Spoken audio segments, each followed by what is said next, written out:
हाँ तो दोस्तों, ये वीडियो है साइट विजिट से रिलेटेड। ठीक है, साइट की सारी वीडियो हम एक चाहेंगे कि 10-15 मिनट के वीडियो में काफ़ी कुछ कवर कर लें। ठीक है, तो सबसे पहले हम रिंग पे चलते हैं। जो साइड पे रिंग बनती है कॉलम के लिए या फिर बीम के लिए, जैसा कि आप देख सकते हैं ये स्टीरअप बंधी है। ठीक है, ये स्टीरअप बंधी है और ये स्टीरअप जो है इसमें 2 हुक है, तो इसको हम 2 लेग्ड स्टीरअप बोलेंगे। ठीक है, अब आपको ड्राइंग के हिसाब से ये जान लेना होता है कि ये जो रिंग है इसका कटिंग लेंथ कैसे आएगा। ठीक है, तो कटिंग लेंथ जो है वो ड्राइंग में दिया होगा कितने बाई कितने का आपका बीम है या फिर कॉलम है। ठीक है, तो उसमें क्या करना होता है, कवर को डिडक्ट करके जो भी कवरिंग होता है, जैसे कॉलम में कवर दिया है 40 mm का। ठीक है, तो 40 mm दोनों साइड से माइनस करके आपको स्टीरअप बनाना होता है, चारों साइड से कवर माइनस करके।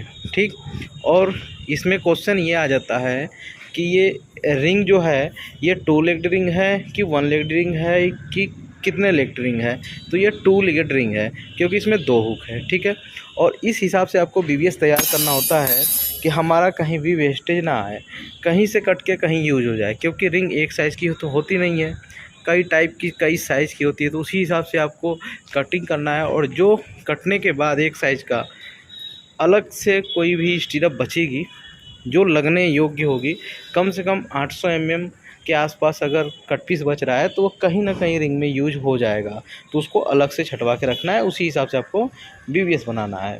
तो बीवीएस बहुत ही इंपॉर्टेंट पार्ट होता है, वो ड्राइंग रीडिंग से आपको समझ में आ जाएगा। हो सकेगा तो ड्राइंग रीडिंग पे वीडियो हम बना देंगे, अगर आप बोलेंगे तो। वीडियो बना रखा है पुराना, अगर आप सर्च करेंगे तो आपको मिल जाएगा। अब चलिए हम कॉलम की तरफ चलते हैं, जहाँ पे कॉलम की रिंग बंधी है, क्या सिस्टम है रिंग बांधने का वो चलिए हम बताते हैं आपको। देखिए, जैसा कि ये सब कॉलम बंधा हुआ है अपना, तो ये कॉलम बांधने का जो सिस्टम है वो क्या है, नीचे में जोन ए होता है। ठीक है, और ऊपर में बीम बॉटम से लेके, ठीक है, बीम टॉप से लेके स्लैब टॉप से लेके बीम बॉटम तक जोन ए ही होता है। तो जो भी हमको लैपिंग देना होता है वो जोन बी में देना होता है, मतलब इस वाले सेंटर वाले पोर्शन में। ठीक है, और अल्टरनेट लैपिंग देना होता है, जैसे कि इस स्टील का लैपिंग जब ये देख सकते हैं कॉलम ऊपर में छूटा हुआ है, तो इसके बगल वाली स्टील देख सकते हैं नीचे है। तो मतलब 2 स्टील के बीच का जो लैपिंग होगा वो कभी भी अल्टरनेट ही होगा, तो अल्टरनेट ही आपको देना है। तो इस हिसाब से आपको रिंग बांधना है। बाकी स्पेसिंग जो है नीचे में देख सकते हैं पास पास में रिंग बंधी है, क्योंकि ये जोन ए में आता है और बीच में थोड़ा सा स्पेसिंग बढ़ा दिया गया है जो कि जोन बी में आता है। ये सब कुछ ड्राइंग में आपको समझ में आ जाएगा, ड्राइंग जब रीड करेंगे तो आपको समझ में आ जाएगा। इसके बाद सेकेंड पार्ट क्या होता है, कॉलम लगाने से पहले हम लोग को स्टार्टर लगाना होता है। ठीक है, तो स्टार्टर के लिए जैसा कि देख सकते हैं यहाँ पे हम लोग ने लेआउट कर दिया है। जो आपको लाइनिंग दिख रही है वो दोनों साइड की लाइनिंग जो दिख रही है वो स्टार्टर का पॉइंट है। स्टार्टर लगाने से फ़ायदा ये होगा, जब भी हम शटरिंग का फर्मा लगाएंगे तो प्रॉपर कवर मेंटेन होगा। मतलब इस जो स्टार्टर का पॉइंट है यहाँ पे फर्मा लगाएंगे तो इस स्टील से थोड़ा सा गैप मेंटेन करके फर्मा लगेगा और प्रॉपर कवर मिलने लगेगा। स्टार्टर लगाने से अलाइनमेंट बना रहेगा। जैसा कि देख सकते हैं यहाँ पे फर्मा लगा है, उसी स्टार्टर के सहारे इस फर्मे को लगाया गया है, कॉलम का फर्मा। ठीक है, अब कॉलम के फर्मे लगाने का भी सिस्टम होता है। फ्लोर जो स्लैब है उस स्लैब से 300 mm ऊपर एक आपको टाई कर देना होता है। ये पिन पत्ती से हम लोग इसको टाई किए हैं, कहीं पे टाई राड लगाया जाता है, यहाँ पे पिन पत्ती है। फ्लोर से 300 mm ऊपर, उसके बाद 600 पे, फिर 600 पे, ऐसे ऐसे करके अपना ये 3600 का फर्मा है। तो इतने इसमें इतने जगह पे टाई हुआ है। इससे क्या होगा, हमारा फर्मा कहीं भी इधर उधर शिफ्ट नहीं होगा। और कास्टिंग के करने के बाद इसको बढ़िया से प्लम बॉब से चेक कर ले। लेकिन प्लम बॉब से चेक करना बहुत सही सिस्टम नहीं होता है, इसका साहुल से चेक नहीं करना होता है।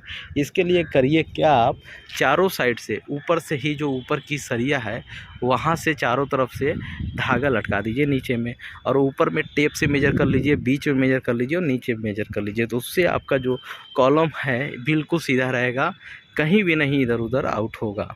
ठीक है, और चलिए कॉलम कास्टिंग होगी तो वो भी दिखाएंगे। अभी ये साइड से रिलेटेड इम्पोर्टेंट क्वेश्चन का आंसर दे रहे हैं हम आपको। और एक चीज़ और है, जैसे कि जब कॉलम आप स्टील बनवाएं, जिस लेवल तक बनवाना है, तो जहाँ पे टर्मिनेट हो रहा है, जैसे कि ये देख सकते हैं ये कॉलम इस हाइट तक बंधना था, ठीक है, यहाँ तक बंधा, ऊपर में एक मास्टर रिंग बंध गया। इससे फ़ायदा ये होगा कि आपका जो कॉलम की मेन स्टील है वो कभी भी आउट नहीं होगी, इधर उधर कभी भी शिफ्ट नहीं होगी। तो इसलिए आप मास्टर रिंग ज़रूर बंधवाएँ, ठीक है। और मिस्टेक क्या करते हैं लोग, कभी कभी लैपिंग जो भी है जोन ए में ही डाल देते हैं, ठीक है, वो विशेष ध्यान देना है। जैसा कि देख सकते हैं यहाँ पे इन्होंने मिस्टेक कर दिया है, लैपिंग इनका बहुत ही कम मिल रहा है, ठीक है। तो ऐसा मिस्टेक आपको नहीं करना है, ठीक। तो लैपिंग कम से कम आपको फ्लोर लेवल से छोटी वाली स्टील जो है वो जोन ए प्लस एलडी होना चाहिए। जोन ए 600 का मिनिमम होता है, प्लस एलडी 50D होता है। अगर 20 की स्टील है तो 1 मीटर, यानी छोटी वाली स्टील 1500 और बड़ी वाली जो अल्टरनेट होगी उसमें एलडी और जोड़ दीजिए, यानी 2.5 मीटर, 1500 2.5 मीटर इतना आपको फ्लोर से ऊपर में स्टील बांधना है। चलिए अब स्लैब की शटरिंग के बारे में कुछ जान लेते हैं। जैसा कि ये देख सकते हैं, ये आप देख सकते हैं ये ऊपर की स्लैब है और ये नीचे की स्लैब है, ठीक है। ये जो नीचे की स्लैब है इसको हम लोग संकन स्लैब बोलते हैं, डाउन स्लैब बोलते हैं। ये क्या होता है, बीम के बॉटम के लेवल में ही इसको लगा दिया जाता है। इसमें क्या होगा, पहले सरिया बंधेगी, स्लैब ढलेगी, उसके बाद ऊपर से बीम बंधेगी। चलिए जो कास्टिंग हो गया उसको दिखाते हैं, वहाँ से ज़्यादा आपको समझ में आएगा। ये देख लीजिए, ये जो है ये है डाउन स्लैब। यहाँ पे सबसे पहले स्लैब कास्ट हुआ, उसके बाद ये जो बीम दिख रही है आपको ये कास्ट हुआ। इसको डाउन स्लैब इसलिए बनाया जाता है कि इसमें जो भी प्लम्बिंग मटेरियल होता है, जैसे पाइप वगैरह होता है, कंड्यूट पाइप वगैरह, पीवीसी का कंड्यूट पाइप जो, सॉरी कंड्यूट नहीं बोलेंगे, पीवीसी ड्रेनेज पाइप जो होती है उसको इसमें एक्सपोज ना हो ऊपर में, इसलिए संकन बनाते हैं। इसमें टॉयलेट सीट वगैरह बढ़िया से फिट हो जाता है। हाँ तो गाइस हम लोग ने सरिया का बारे में पूरा जान लिया, ठीक है। अभी हम लोगों ने कॉलम का जाना, रिंग वगैरह कैसे बनाना है, बीवीएस तैयार करने के बाद ही काम करना है, ये सब हमने देख लिया। और स्लैब की भी एक वीडियो हम अटैच कर देंगे जिसमें ये आपको बताए होंगे कि स्लैब की सरिया कैसे बंधेगी, बीम स्लैब ये सब कुछ, ठीक है। अब ये हम बात कर लेते हैं शटरिंग की। जैसे कि ये देख सकते हैं, ये नीचे में जो सॉफिट लगा है हॉरिजॉन्टली, ठीक है, इसको बोलते हैं हम लोग सेंटरिंग, ठीक है। छत में जो इस पोजीशन में लगता है उसको बोलते हैं सेंटरिंग। जैसे कि ये बीम है और बीम की ये बॉटम जो लगी है, बीम बॉटम की सेंटरिंग, ठीक है, इसको भी बोलते हैं सेंटरिंग। मतलब कहने का ये है जो हॉरिजॉन्टल पोर्शन में होगा, जैसे ये हॉरिजॉन्टल पोर्शन में है, ठीक है, इसे बोलेंगे सेंटरिंग। और जैसे ये कि बीम है, बीम का ये जो साइड लगा है, ठीक है, ये साइड, ठीक है, जो भी वर्टिकल पोर्शन में है उसको बोलेंगे हम शटरिंग, ठीक है। सेंटरिंग बोलेंगे हॉरिजॉन्टल पोर्शन को, वर्टिकल बोलेंगे वर्टिकल बोलेंगे शटरिंग, हॉरिजॉन्टल को बोलेंगे सेंटरिंग। तो ये सिस्टम होता है, ठीक है। मतलब लोग यही समझते हैं कि स्लैब का शटरिंग होता है, लेकिन स्लैब का शटरिंग, सेंटरिंग और स्टेजिंग तीनों चीज़ होता है। तो शटरिंग और सेंटरिंग हमने आपको समझा दिया। स्टेजिंग क्या होता है, इस जो फॉर्मवर्क जो है शटरिंग और सेंटरिंग, इनको सपोर्ट करने के लिए जो भी ये बल्लियाँ लगी हैं, ये सब वर्टिकल बल्लियाँ जो नीचे से सपोर्ट करने के लगी हैं, इन्हीं को बोलेंगे हम स्टेजिंग, ठीक है, इन बल्लियों को।